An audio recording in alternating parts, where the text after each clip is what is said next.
Welcome to the Consciousness Anywhere and Everywhere podcast. I am Shannon O'Hara, and I invite you to a completely new world of possibilities.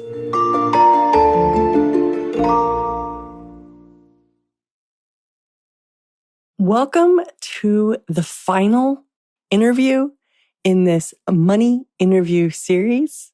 This is a really special treat by the godfather of money consciousness, Gary Douglas, my father. We're finishing with him because, let's face it, I learned the most from him over the years about money. I hope you learned something. I hope you enjoy it. I hope you allow this different point of view to really revolutionize the direction of your life and the way in which you allow abundance to come into your life. Enjoy. Awesome. Welcome to this amazing money interview with the money master himself, Gary Douglas. Yeah, I'm weird. So those of you guys that have watched any of the previous money interviews know that I am asking the people who have made an impact on the way that I think about money, my money awareness, and sort of like the way in which I relate to having wealth, finance. And you are probably the person who has influenced me the most, obviously. I was thinking about the ratio of like what you've taught me about money and what I learned myself.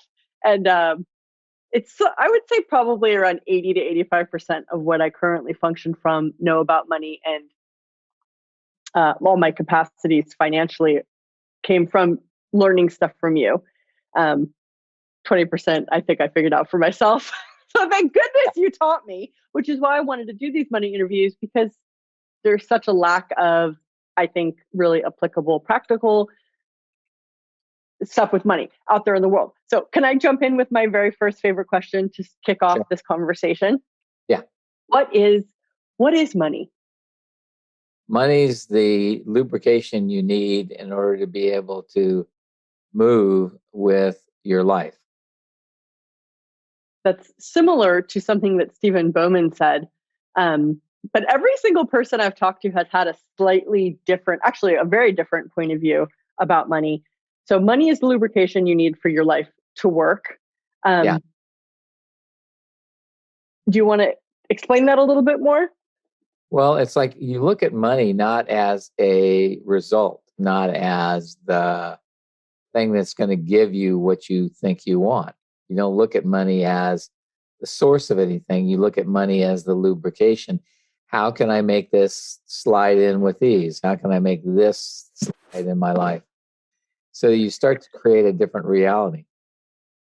I would actually love to hear what you have to say about this. I was just having a very brief conversation, or I've been having this experience recently,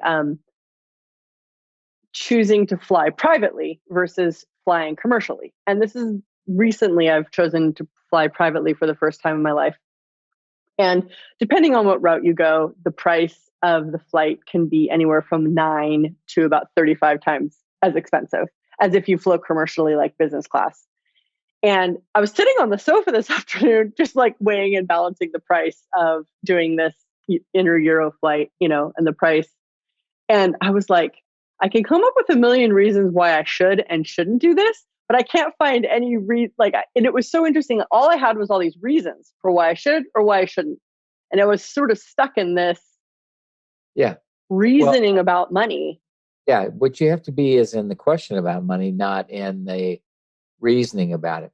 But what I've learned is over time, I've gotten to the point where I don't do the reason, but I see a possibility. Like I was talking with somebody today, and it's like, we were doing this particular thing, and we were buying a piece of property, and the guy said, well, it's like, why don't we just borrow the money from the bank and leave that money in the account so that we grow our capital? And I said, no.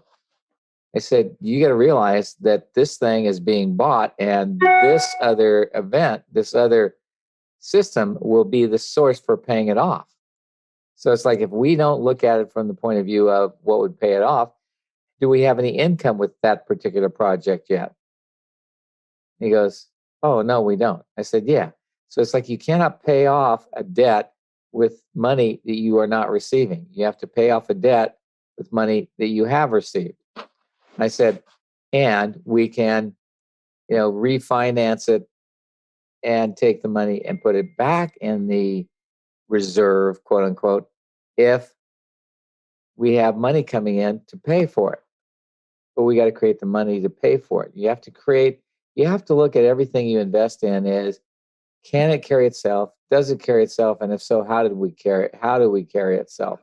And it's like, how do we create something that allows this to be relevant based on how it pays for it?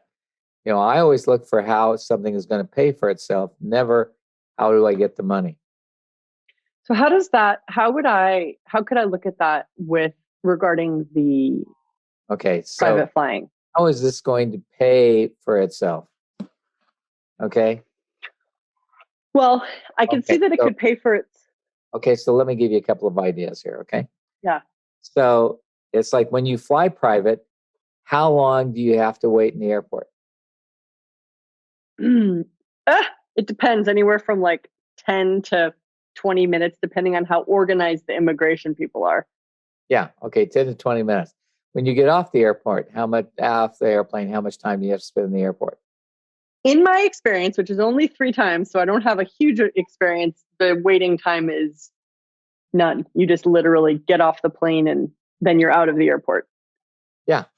So this is a very different place. It's like, how much is your time worth to you?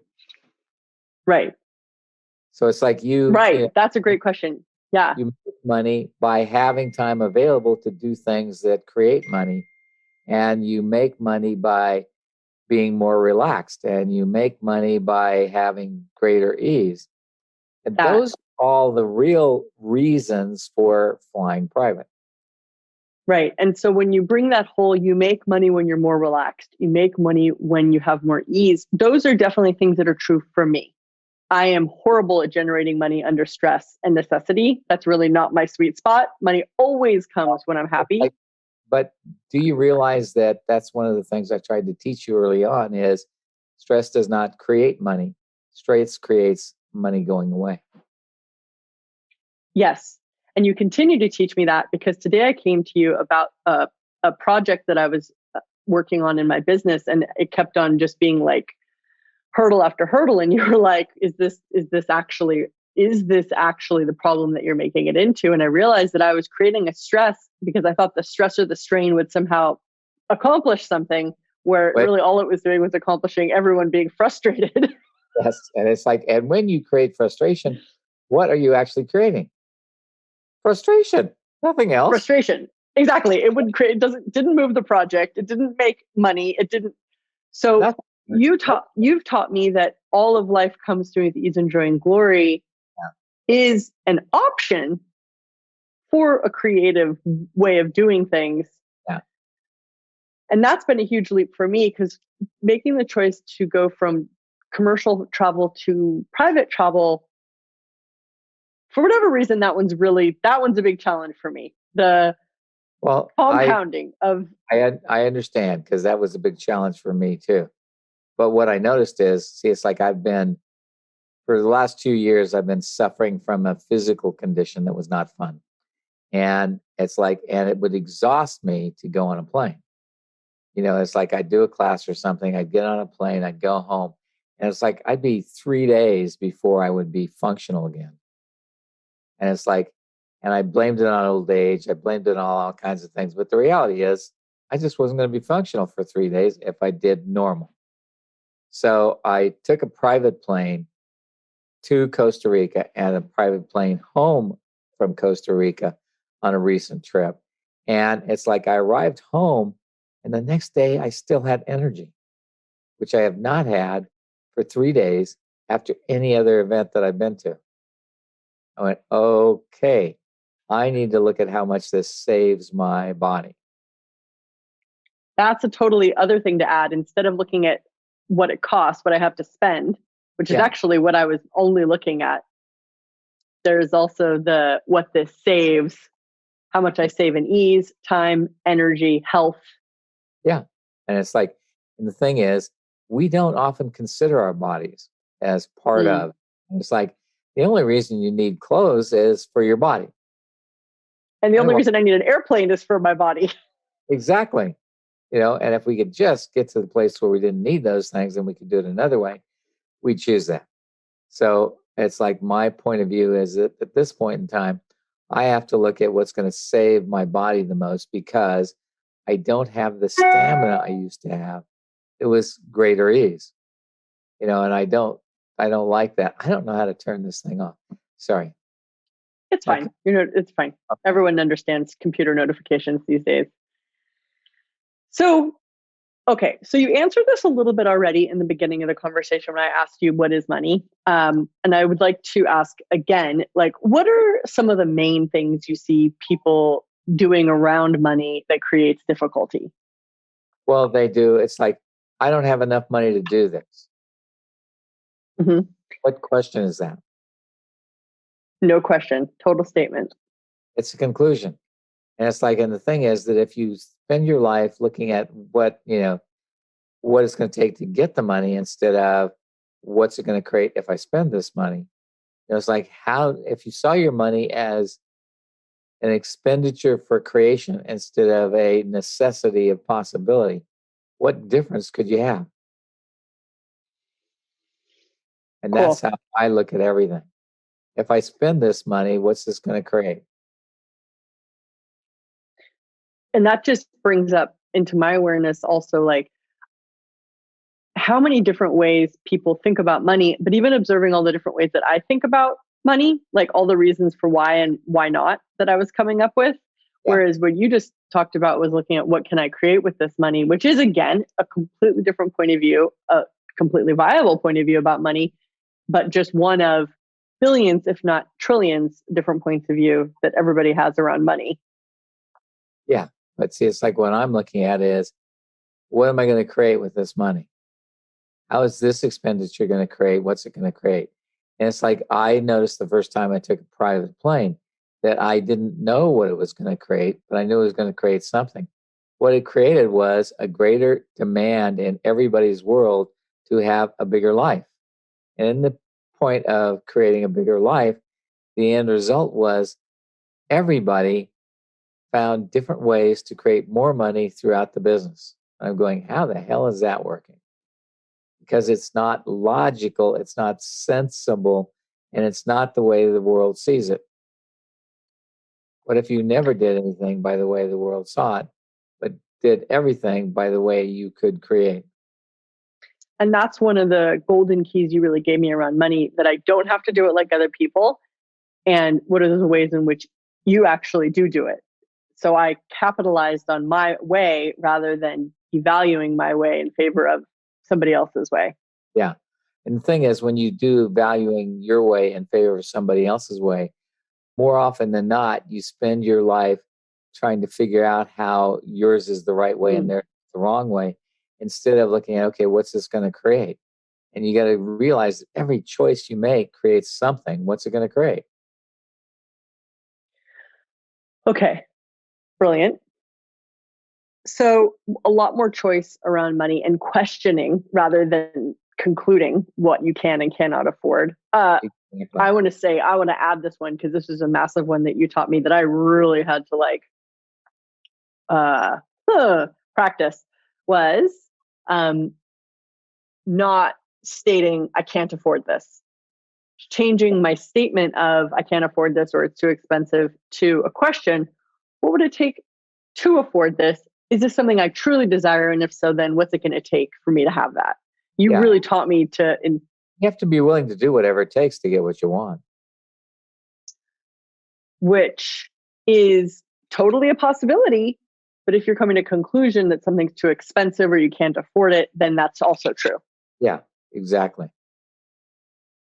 So what was a huge turning point for you with money?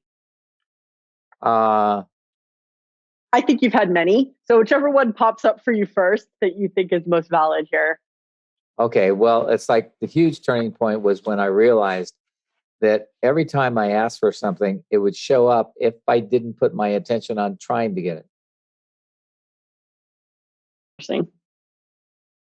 It's like it would show up and I go, like years ago, I saw the Nichols rug, which is a particular kind of rug that they made during the 30s, an Art Deco rug that they made in China for export to the United States. And it didn't go anyplace else. It was like literally just for the United States. And I loved the thing. I thought it was the most beautiful thing I'd ever seen. And I go, oh God, I want one of those. And at the time they were $400 and I couldn't afford it. And I said, I can't afford this. Several years later, like 15, I found them for $700 and I could afford it. So I got them but I wasn't going, I can't afford that. I won't have that. I went, okay, someday I'll be able to afford this. And I got there. And today they're like $3,000 and I still can afford them. So it's like, it's just yeah. What do I really want to live with? And that's a huge question. If you could, that's another thing that you taught. Oh God, now I'm having this avalanche of all the like the completely liberating things you taught me about money. One of them was like going to your favorite store in town, whatever the price tag, or go on to your favorite. I mean, in this day and age, it's sort of like going on to your favorite, most expensive website, and going with the point of view that you could have anything. And if you could have anything, what would you choose? Yeah. And really giving yourself the freedom to choose anything. And then really look at like what you actually desire. Do I really want in my life? Exactly. And then another one you gave me was the question, what if money wasn't the issue? Yeah. It's like, that's a really important one. It's like, if money wasn't the issue, what would I choose? So if I do that in regards to flying privately, I would always choose, well, not always, but in this case, I would choose. Exactly. Yeah.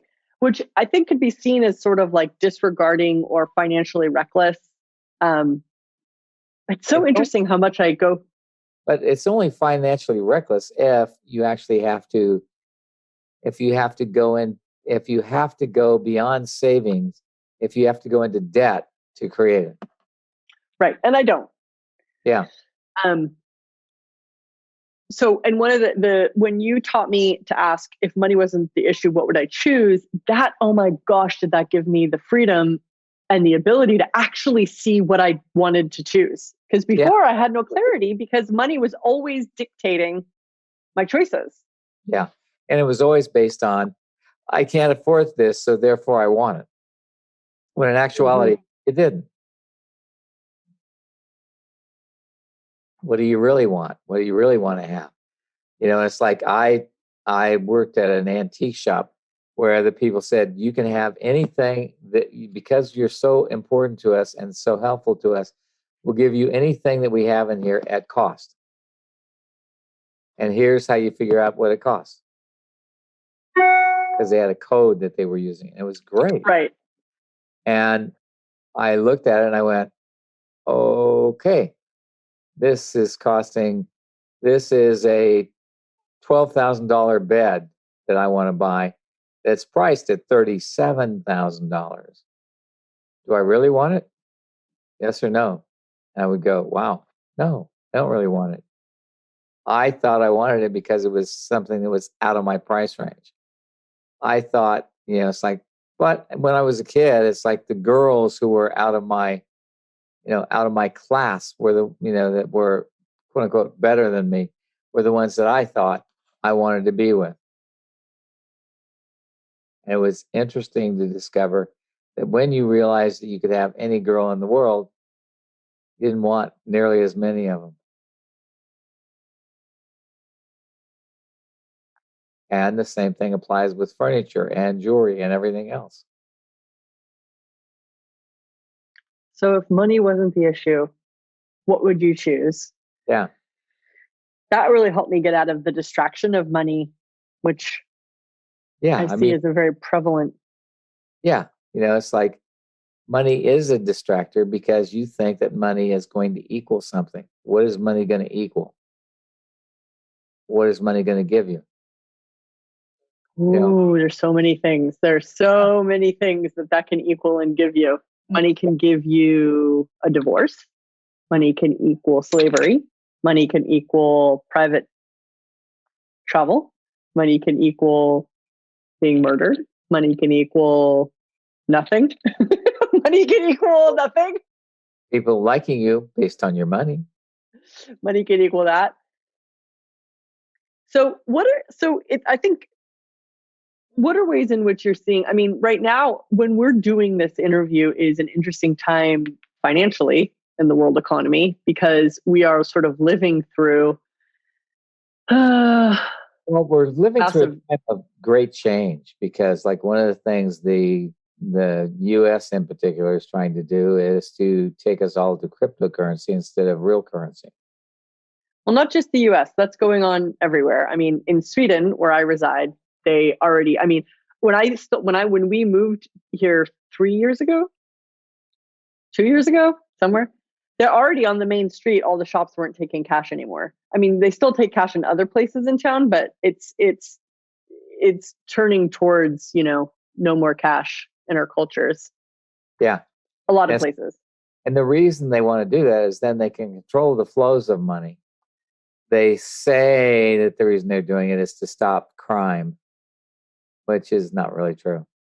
Yeah, crime will always go on because it's one of the fun things to do in life for some people. You know, being a criminal makes them, more valuable. So and there's a whole bunch of societies um, that are poor. Poor countries have to function on cash. They can't function on this cryptocurrency stuff. So I'm not sure how they're going to make the world choose to do cryptocurrency because that just makes no sense to me. Because the majority of the world runs on if you can pay for it, you can eat it. If you can't pay for it, you can't eat it. And I don't care what kind of card you've got, the card means nothing to me, the cash does. So it's like there's too much meaning still in cash. So it'll be interesting to see how it works. And it's interesting to sort of witness the evolution of the meaning of cash, which has no value, into something else that has no value, which is cryptocurrency. Fiat currency and cryptocurrency are equally as conceptual. I mean, yeah, when I ask the question, like, what is money? Like, when I ask myself the question, what is money? It's just an idea. And so then I start stripping it back to, okay, so like, what is the money actually accomplishing? And like what you say, it's sort of like lubes your life. It's the grease that lets your life flow. But without cash or cryptocurrency or the, domestic currencies that all countries use now, there would be other forms of trade among us. There'd be other ways in which our societies and cultures work. Yeah. So the one thing I see with cryptocurrency is it's basically an exchange rate that people have, and they do an exchange. So it's like what's going to happen is people will do more bartering. I'll trade you this for this.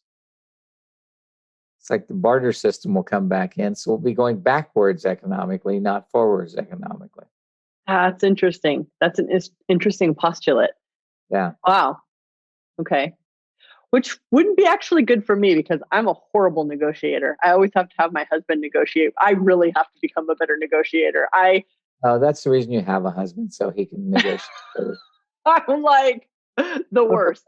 Whenever I buy a house, I'm like, negotiate. Yeah. Yeah. See, it's like you and me, we just pay the price. That's right. That's right.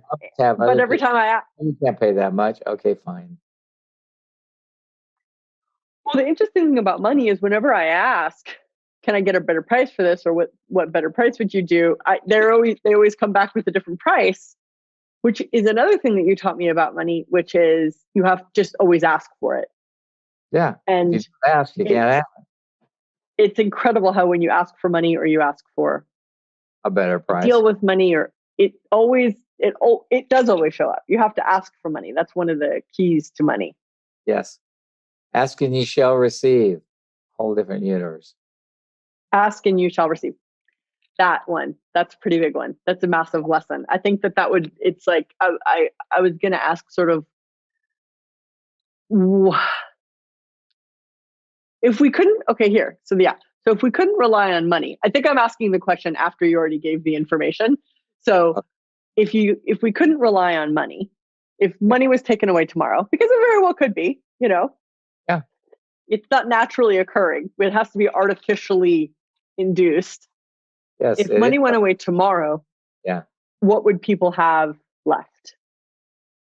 Well, it's like basically the only thing people would have left is their own capacity to create. I love that. And that's the greatest gift you ever gave me was Yeah. Well, the thing is, if you realize your greatest gift is the ability to create, it's like, what is possible that you haven't yet considered? What is possible that you haven't yet chosen? What is possible that nobody told you could actually choose? And that none of that relies on money. All of that relies on my ability to choose, to create, and to generate. Yep, exactly. Creation first, money follows. Creation first, money after. Yeah. Let's end on this note, though. Remember that what you ask is what you will receive, and if you ask not, then you will not receive. If you don't ask, you can't receive. Beautiful. Thank you. Hope you guys out there learned something. I know this feels like maybe we're glossing over the top of extremely big things in all of your guys' worlds. And these conversations and ideas are designed to create some sort of a question in your world and something that you could choose if you would choose. So thank you for enjoying this money interview. And what would it take for money to be Thank what you, it can be for you guys? Thank you, sweetheart. Bye, guys. Bye. And now I'm going to add a new feature to the podcast, which is my recommendations. So to conclude this money interview series, I'm going to give you some of my money recommendations. If you actually desire to have money change in your life, you're probably going to have to educate yourself. And so one of the resources that I love to recommend to people is a book called The Ascent of Money. It'll be linked in the show notes, but it's also was made into a television series that you can watch on YouTube for free. And it's fabulous. Highly recommend reading or watching it multiple times. And when you run into something that is stated that you don't understand, go Google it, go have a conversation with someone about it, like go educate yourself about all those parts and pieces, because frankly, a lot of people have a lot of charge and money can be such a huge thing in so many people's lives and they don't even really know what money is. So educating yourself about what money is essential, and I recommend The Ascent of Money. I also recommend all of the Access Consciousness books about money. So my father, who you just listened to, has authored several money books that will all be linked in the show notes. The one that is my go-to all-time favorite is called Right Riches for You. It was the turning point for me with money. It's full of practical stuff that if you institute it, will completely change the future of your life with money. So those of you guys out there looking for more ease, for money to flow into your life in magical, joyful, and possible ways, check out my dad's books, Right Riches for You, How to Become Money Workbook. But most of all, be honest with yourself about your points of view about money, because that is what determines how money shows up in your life. Love you guys. Bye. Thank you for listening to this show. My target is to make consciousness easy to find and choose. So if you enjoyed this podcast, please leave a 5-star review on iTunes and share this with somebody who you know who might be looking for more consciousness in their life. You can visit me on shannon-o'hara.com or talktotheentities.com. And to learn more about the amazing tools of Access Consciousness, you can visit accessconsciousness.com and be sure to subscribe to the podcast.